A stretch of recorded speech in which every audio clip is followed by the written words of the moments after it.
blacks. Wouldn't be a problem if they didn't rape our women, sell dope to our kids, impose their culture of theft, gangs, violence. This right here is the Jew flag. Usually when we have big events, people will wipe their feet on it, spit on it, whatever they feel like doing to it. Everybody from that cage, all the skinheads, we all hate Jews, so. But every movement needs a leader. I don't threaten their lives, but I don't care. If they fell down a flight of stairs and broke their neck, it wouldn't bother me.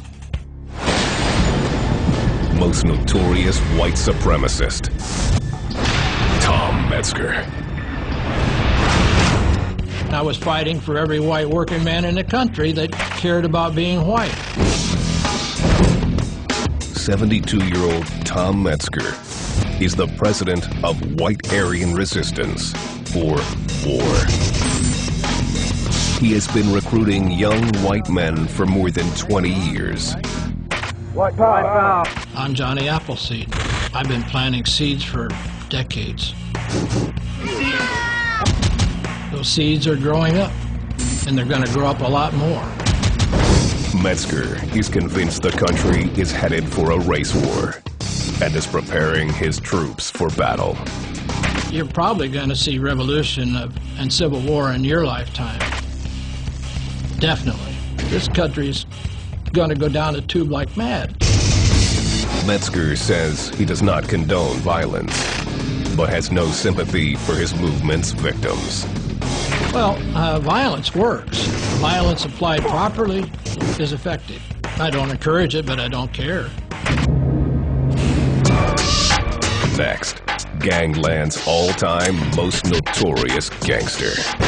They call me the Real Reaper, looking for a life to snatch.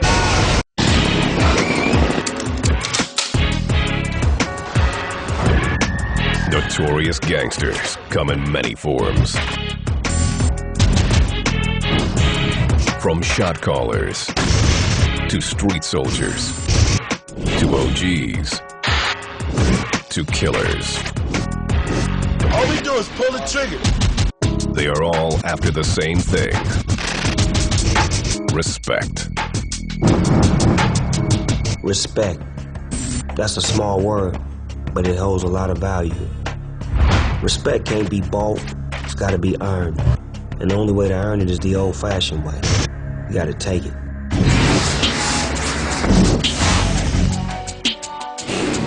But of the hundreds we've met on Gangland, only one has enough respect to be considered the most notorious gangster. They call me the Real Reaper, looking for a life to snatch. Most notorious gangster. Boone. Nate Kraft, a.k.a. Boone, was a high-paid hitman for the Best Friends gang, which ruled Detroit, Michigan. Boone asked to have his identity concealed. People hear about it and they like, you see the guy they call Boone? Big, black, bald head. Most of the time you got a hood or glasses on. If you see him, you know you did. He is responsible for 30 murders. His scars tell his story. I was set on fire. Also received a shotgun blast. All this was from people that didn't like me. Boone was in his late 20s when he was recruited by the notorious Best Friends. What they were doing, it was a murder game. You only get one shot at that. There's no second chances, there's no third chances, you get one shot.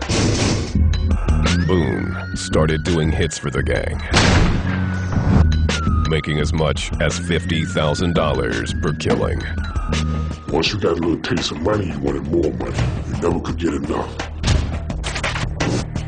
If you see a guy 19, or you see a guy 20 years old in a blazer with custom Louis Vuitton tops with gold rims and the car is just banging a sound system that's louder than Joe Louis Arena, you know what's going down. Boone didn't just do it for the money. He took pleasure in making his victims sweat. Most guys, I will make them suffer. They know I'm coming for them, so I'll let them know I'm coming for you. Sometimes I'll just show them guy past me. Hey, how you doing? Not there to do you yet, but you know I'm coming.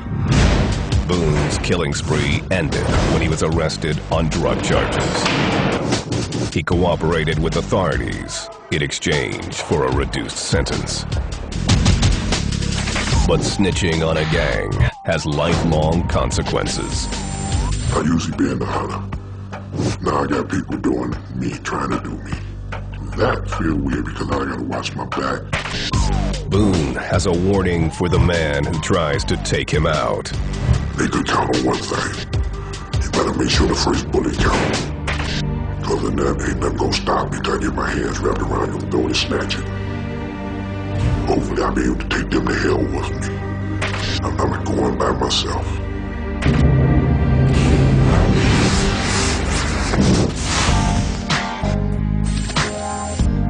Snoop Dogg and Ice-T have climbed from the depths of the hood.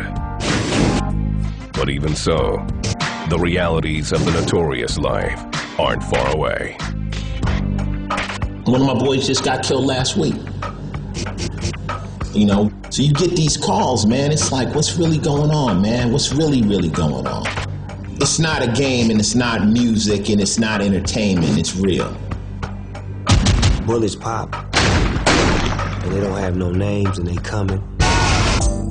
Their advice for those who aspire to be the most notorious: take heed and choose wisely.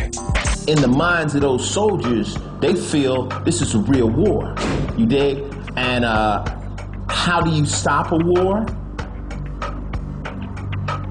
I wish I knew. I wish I knew. Yeah, I did join the gang, and I went through it the hard way. And I had to learn and understand that it started off as family, and then it ended up as, you know, money, and then it ended up as, you know, greed. And all of those things make for one thing: death.